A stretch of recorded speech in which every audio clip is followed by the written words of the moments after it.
Brad told me today, this is a holiday. I go, what holiday? He said, 4th of July. I go, you kidding me? So if you think I knew that, you know I don't even know what day of the week this is. Really excited. Felt this was a good time to do this. We're at Kentucky and we're in June talking basketball and going over this. That's what this program is. Excited because I'm coaching. I'm in coaching gear. When I'm done here, I'll go coach. We're going to Toronto, so I get a chance to be on the court. And it's been a ball, great kids, great stuff going on. So I'm jacked. Like, okay, let's get this going. Let me, couple statements to that, and I'll open this up. But first of all that's going on in college basketball, we're going to be guided by the principles that I've been that have been with me since I started coaching, which is players first. I came in here in 2010 and I said this would be about players first. Not changing. Not changing. I know what's going on around us, but we're going to continue to recruit the best players. Many of them will be young.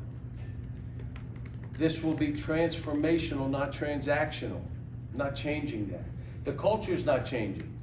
You're going to come in with other really good players. You're going to have to compete. You're not promised anything. You're going to have to take what you want. You're going to have to find your way. You're going to have to be a great teammate. You're going to have to share. That's what this program has been about, and every program that I've coached. And you know why we'll stay where we are? Because it's worked for players, it's worked for the programs, it's worked for the athletic departments, it's worked for the campuses. We're rolling that way. Name, image, and likeness. I'm not going to share everything we do because it's a competitive advantage here. Now, the reason I'm not sharing, because I got a lot of people, how are you doing it? Coaches, what are you guys doing? By coming here, if you're a terrific player, what's added to your value is being at Kentucky. It's here. Little Wayne said to me, if you don't mind me dropping a name, he said, I like how you just keep it in-house, what you do. And everybody, he said, it's like my lyric. Real G's stay silent like lasagna. Now, I have no idea what that means, but he gave it to me and said, you need to roll with that. And so we're not going to be in the business of sharing all the stuff that we're doing here. So there'll be things that are said, some of them are right, most of them are wrong, but that's fine. I'm not going to respond to it all. Our kids, we've got the #1 recruited class in the country. It didn't happen if we're not on top of what we're doing. But I'm going to say it again, even with NIL, I do not want it being transactional. I want it to be transformational, where it's about educating. It's not just about the gathering. Our kids have gotten involved in communities and charity. Obviously, when you're educating, you're trying to say, here's what compounding interest does. Here's what investing at an early age does. Or you can just spend it all and have nothing. So it's more than just, we are doing this for you, and I want you to do this for me. We're not rolling that way. Aaron Bradshaw was unbelievable in the camps in our community. The kids loved them, the parents loved them. And again, we've done the Eastern Kentucky, Western Kentucky. We traveled to do for both the floods and the tornadoes. This year we went back to the camps around the state, and thousands showed up. And let me say this, he was one of these stars. Had a foot injury, had a choice to make. Do you let it heal or do you do an operation? He waited for a minute to say, let me see this. But at the end of the day, he said, I want an operation because I want to play. So he'll be back on campus this weekend, be in a boot. I had told him and the team a while ago he would not be going to Toronto. Then he said it publicly, but he will not be with us in Toronto, obviously. He'll be getting healthy. But, you know, I look at him, and for him, he made that decision. He could have waited it out and saw that it could work and he could be fine, but he said, I don't want to take a chance, I want to play. All right, any questions? Yes. With Aaron, just how much of a setback is that for him to not get these early practices, not get that Canada trip, especially for a young guy who's obviously still developing at a position that's a tough transition to make to this level? Yeah, it's unfortunate for him, but we've had guys that couldn't be there in the summer and came back and played great. And all I can tell you is every time he grabs me, he says, I love you, coach. Like, this kid is so excited about being here and wants to help us win. These guys know, even in practice, every practice, the drills are you win or you lose. Everything we do is with score, you win or you lose. You're teaching them winning matters. With him, winning matters. I want to come here and I want us to win. All these young guys are the same, and the guys that are returning are the same. But for him, it would have been better if he played, but he'll be fine. Do you have any fear that he might miss even part of the regular season, or? Not from what the doctors are telling me, but we will not rush him back, and we won't, you know, it's for what he did and how he did it and how quickly, like when he decided it was a day and a half later or 2 days later, he had the operation. So he wants to play. Usually Yes. with these, Right here. What's the change with Uganda and do is, have they grown a lot off season? How much better are they now? Well, both of them are way better. I mean, they have Uganda projected in the first round. I mean, I didn't project him in the first round, but he's projected in the first round. I said, who's watching us practice? Because he's gotten better. You have a dude who's looking more and more physically like his dad, who I coached. He's probably near 6'7" now, and he could play multiple positions, probably 3 and a 4, but he's way more confident. So yes, he's better. He's living in the gym. He learned from a year ago, you have to spend time at this. It doesn't just happen. It's not just games, it's about the preparation. So he's been great. Yes. Sorry about that. Usually with these trips, you let the assistants coach a bit. With the younger team this year, do you plan to be more hands-on there, or do you kind of want to just keep that system? I'm not sure yet. I will coach the exhibition friendly. And I can evaluate better when I'm not coaching. It's easier to evaluate. But this is a USA team.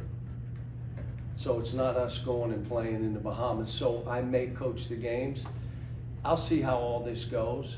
And if I don't need to, I probably won't. But it's a little different environment than I've had in the past.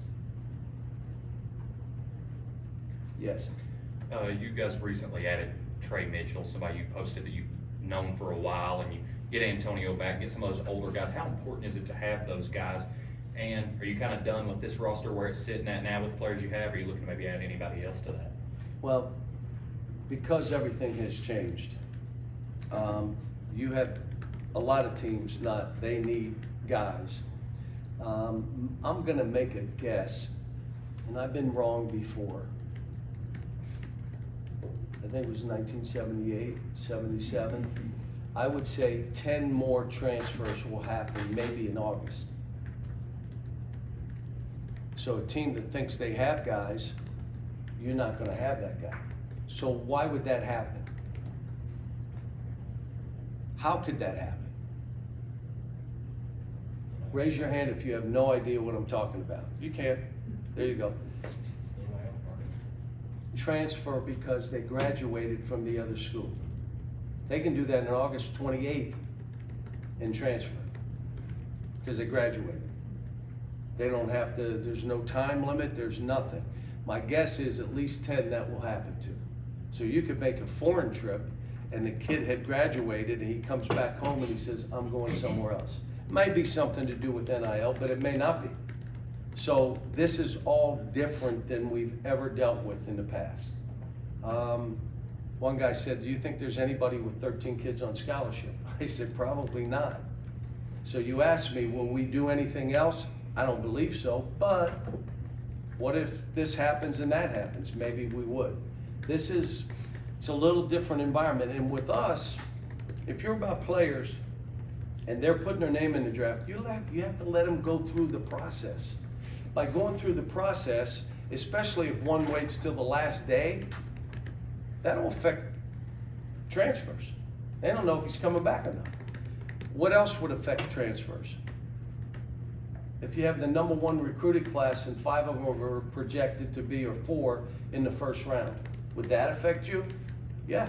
I mean, that's all stuff that would affect a team. What I like for us, we were always in a strong position. I mean, I was never panicked about anything.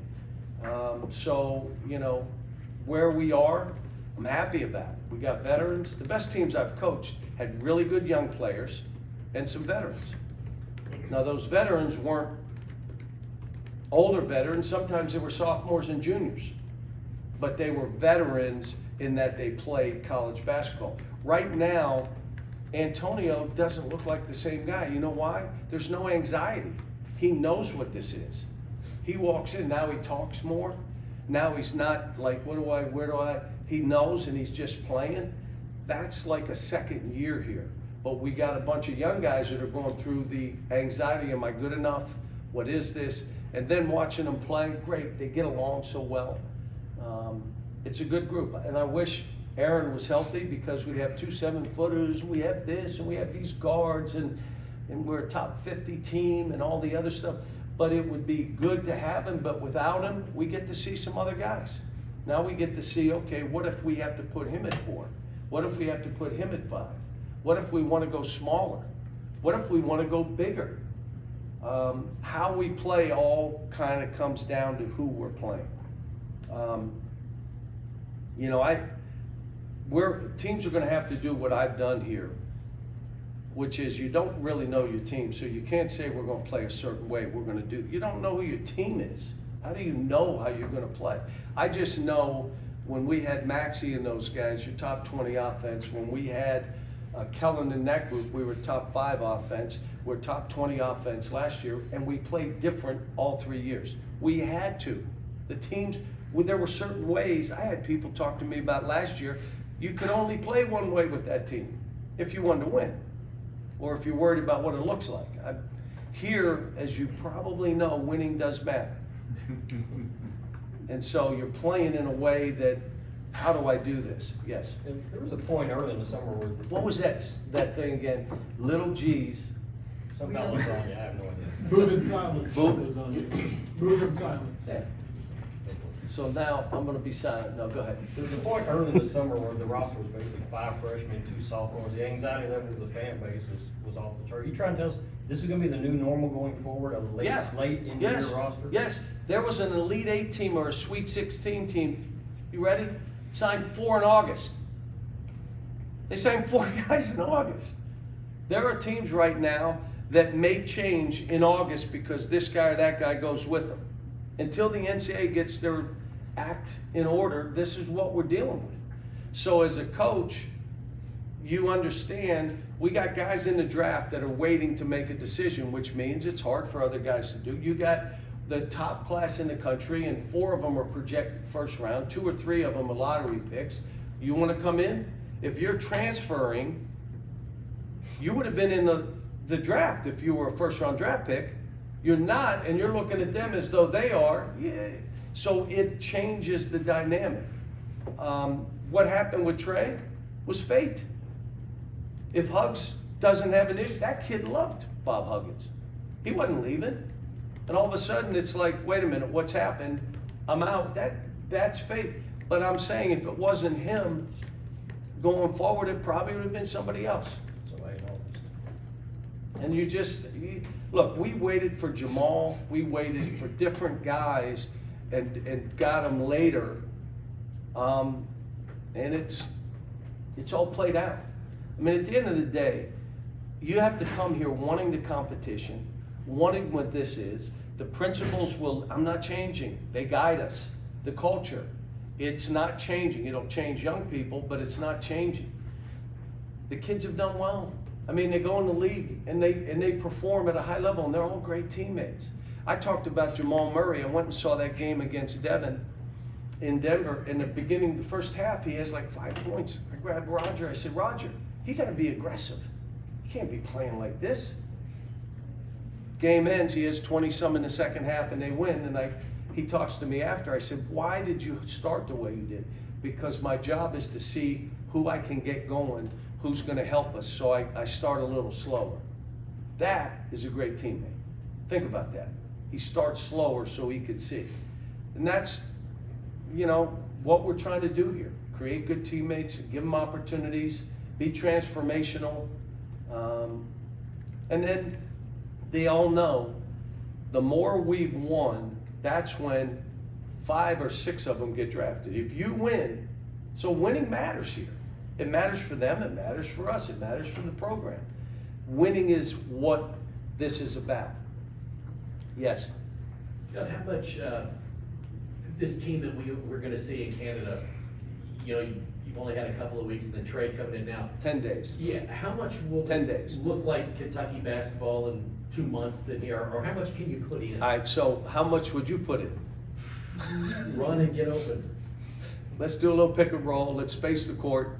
What would you do defensively? Man to man. Yeah, or play zone, we can't guard anybody, okay? The other thing is, these are 23-year-old teams, which in Europe means they are professionals. Canada, Germany, and an African team, they're all 23. Well, we're gonna be coming in, and they're teams that have been together. So, last year Baylor went 1-4. There's a chance we go 0-4. Did we learn? Did we get better? Do we all walk away and say, I'm loving this, we're gonna be fine? Because we're playing against those older teams. We're trying to make it so that they can play off of one another. I love the guards, the way they're playing, how they're creating for each other. Ugo's gotten way better. Adu, but we're this isn't me taking a team to the Bahamas, putting the other teams together, knowing we're winning by 30 and we're team building. We're trying to this is different. Plus we got USA on our backs, which will I coach, won't I coach? I've never coached in the summer, but this may be one that I do because of USA. You were talking about the culture and what we do here and those kind of things. We saw DJ recently did the commercial with Diggs and did the charity. How much are these new guys buying into this culture, even though it's been a short time since they've been here? They've been terrific. I mean, I still have to have that meeting because I wanted the name, image, and likeness. I got to talk to them about compounding interest. Put money away now. Don't spend this money. You can take care of your family and all that stuff. Do that. I got to talk about you bring joy to yourself by what you're doing for other people. You saw it in all the camps we did, the satellites. They saw what the kids and the families and the grandparents and all the people that were there, they saw it and felt it. So being involved in community and doing that stuff, they'll learn. Now, name, image, and likeness has become transformational. If it's not that, forget about the work, doing this, we're giving you this, you play. Now it's transactional. They have plenty of time for stuff to be transactional. Right now, let's do those things. Johnny, as you said, there's a lot of things going on right now, not just in college basketball, but college athletics. Mitch said the other day you were part of the group that went to Washington to talk to the Kentucky congressional delegation. What changes? And others. What changes would you like to see? What Do you really want to hear? No one. When I call the dog, he goes the other way. When I talk to my wife, she says, I can't hear you. Do you really want to hear what I'm saying? That's why I asked the question. The first thing that we can solve easily is the transfer portal. Easily. It used to be you had 5 years to play 4. Go back to it. You got 5 years to play 4. If you want to transfer without penalty, you can once. If you get hurt or transfer again or whatever, it goes on the end. You have to sit out the year and then you do it. If you have mental health issues, whatever else, it's on the end. If you have a religious 2-year mission, you get another year. Now you got 6. If it's military and you have a deployment, you got another year. You got 6. Other than that, in high school, they give you semesters, don't they? Do they let you play at 23 in a high school game? You can't. So we got guys playing at 26 and 27. I'm for the players. I wish they make, but this is about safety of an 18 and 19. We played 17-year-olds. We've played. So now you say you have 5 years to play 4. We'll all come together and that's it. No more COVID year. Next year, no. We decided we're not doing another COVID year. So a 28-year-old now becomes 29 and plays. He has 2 kids, his wife. He's on his 2nd marriage, but he's playing. Can't do this. That's not what this was. And so we can change that, would eliminate 70% of our problems. Now that I said it, is there any chance we'll do that? No, no chance. But that's an easy solution that we don't need government. Anybody out there that is a businessman, listen to this. Do you want government in your business? Any of you want government in your business? No, we're asking government to get in our business. So why don't we try to solve some of this ourselves? And then the major thing you need from government is so that the NCAA can maneuver and work as it should. That's the only thing you're asking for. Name, image, and likeness. Make it transparent. Don't we have a clearinghouse for academics? Why don't we have a clearinghouse for name, image, and likeness? Listen, if I called my dog, he's running the other way. This doesn't matter. You're asking me my opinion, and they won't do it. I said from day one, we should encourage all the kids that are name, image, and likeness to have X amount that you can take from that money to use for your families or whatever else. The rest goes into a fund that you, in your name, in what you want it in. You do know on our campus, every one of our students can get a Fidelity account for free. Did you know that? Dr. Capilouto started that.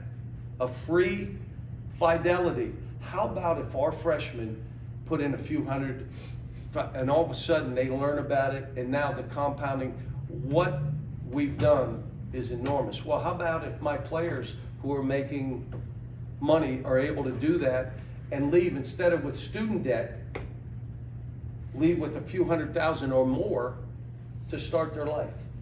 Wouldn't that be good? Well, that you can't, you'll get sued. For doing something right and good? Come on. I mean, I want the kids to make as much as they can. I just don't want it to harm them. I don't want them to lose their competitive spirit and fight. You know what I say? Don't trip over nickels trying to get to a max contract in the NBA. Don't be tripping over nickels. So all this stuff that, and let me say this, and Deb will tell you, I'm only worried about my 12. I'm not sharing what we're doing. I'm not going to. The way we're doing this, knowing that some transfers are not built for this, we'll talk to them. Some of it we figure out, some of it they figure out. But at the end of the day, the principles won't change, the culture won't change. How we play depends on the personnel, that changes some. How we defend changes some. We're a little different now that you got a couple 7-footers. Now you can block shots. My best teams have blocked shots. My worst teams have not blocked shots. My best teams have blocked shots. My worst teams haven't blocked shots. My best teams have blocked shots. Block shots. Couple more. Two most recent freshman arrivals, Jordan Burks and Joey Hart, what would be realistic expectations for their roles or the contributions that they can make this coming season? Really too early to tell, but I got a great text from Jordan, just, Coach, thank you. Appreciate, don't you want people that are dying to play at Kentucky versus they're here for whatever else they've been promised? Or you want guys that absolutely want to be here, because this is hard. It's not for everybody. It's not for every coach. If you listen to all the stuff, and try to respond to it as a coach, you can't coach. They're wrong, let them be wrong. They say this and this, what do you think? I agree, can we move on? I mean, as a player, you cannot, you read or hear something here, how are you gonna play? So, he's gonna do fine, Joey will do fine, they may be on a different path, we don't know yet. They may step up, and you know I'm gonna play the best people, and they're all spending time. I just love that I'm seeing. I go when I'm in my office and I look out the window, and even if I go in there late to do something, somebody's in there getting up shots. Somebody's in there working out. Morning, somebody's in there doing stuff. Those have been my best teams, because when you commit like that, you don't surrender real fast. You'll fight. You've invested too much. You're gonna fight. The guys that tried to do it, run around, it's hard, man. When the stuff hits the fan, you're not there. These kids are like some of the better players that I've coached. A couple more before I go to practice. Yes. Hired John Welsh this offseason. What's your vision for him in this role this season with this group specifically? I'm going to talk about John, but I'm going to talk about staff at another point, because I still am adding a couple things, a couple pieces, and again, I don't know if I'll explain it all to you why I'm doing what I'm doing, because I don't want that out there. Real G's move in silence like lasagna. Is that it? Bingo. That's it. Okay. But for John, I wanted a workout guy that was a coach, that loved being in the gym. They called him Johnny Gym Rat when he was with the Clippers, he was with Denver, he was with Sacramento. He is in the gym, that's what he wants to do, and that's where he wants to be. I've known him for 25 years maybe. When I was putting in the dribble drive, before all the other, he was one of the guys that came in and we spent time, and I went out and spent time to really learn it. So I know, like I told him, I need all these breakdowns to peel into what we're doing in the dribble drive with this group. And he's been great. And I wanted one, look, in the old days, when I first started now, and it wasn't that long ago, 22 years ago, you had 2 assistants. They also did the academics. So you had 2 guys. The academic, you have 6 guys, you have 6 guys. You know who did the weight training? We did it. We didn't have a weight strength coach. You went down, and so you were doing push-ups and chin-ups, and we have to separate some of this so someone is responsible, and what we'll do with the rest of the staff. And recruiting's changed a little bit. I'm not gonna go into depth. Lasagna, we're just gonna say lasagna, which means I'm being silent. But the recruiting is gonna change a little bit because of how this is all playing out. But yeah, he's gonna be good. The players love him. He loves being there. So, still got other stuff to do with staff. And that probably within the next 10 days to 2 weeks, we'll lay everything out. Anything else for me? Yes. Post-draft, aside from Kaysen, What's that? Aside from Kaysen, you know, the guys getting ready for the summer league, Jacob, Oscar. Jacob, I think, is hurt. I'm not sure he's gonna play. Got you. But just the conversation, obviously they wanted to be drafted, but, you know, what did you say to them just to get ready to grind? I said to all 3 of those players, I gave them the downside. This could happen. So don't let anybody tell you this couldn't happen. This could happen. I do it with every player. Can you deal with this happening? Yes. Okay. Then it became, now, if you're not drafted, 2 ways are not guaranteed. You may get an E10. Do you know what an E10 is? Exhibit 10. What is an Exhibit 10? 10 days. No. But that's good. It was a good idea, but it's not right. Exhibit 10. They give you like $75,000 to go to camp and do all that. Drew Timme got an E10. Drew Timme got an E10. Had to work to get guys 2-way contracts, which aren't guaranteed. They got to go to camp, and they may be guaranteed, but they don't have to be. And with Chris Livingston, I was ecstatic because he's going to have a chance. And I told Rich, you did a heck of a job giving him that opportunity in Milwaukee where they need somebody like him, where he's got a chance roster and all the other stuff going. The other kids got to fight their way in. But here's what I would say. Do you know how many players across the country would like to have a foot in the door, like Oscar and like Jacob, to try to do this and make their run? You got to get a foot in the door. We've had almost 70% of our players have been drafted or gotten their opportunity in the NBA. Most of them drafted. And it's not normal. It's not normal. Does that make sense to what you were saying? I think they'll be fine. Oscar's jacked. You know, they're liking him in Indianapolis. Now he's going to have to get on the court because they met with him and what a great kid he is. Now he's going to have to go do it. And I think he will. I think Jacob too. Jacob, you fight.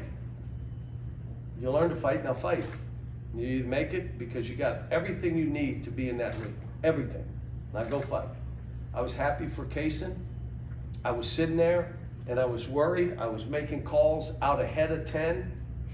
And they looked at me and said 10. I said, 10. I got mad when one guy got picked before him. And Kaysen laughed because he knew I was mad. I didn't show emotion.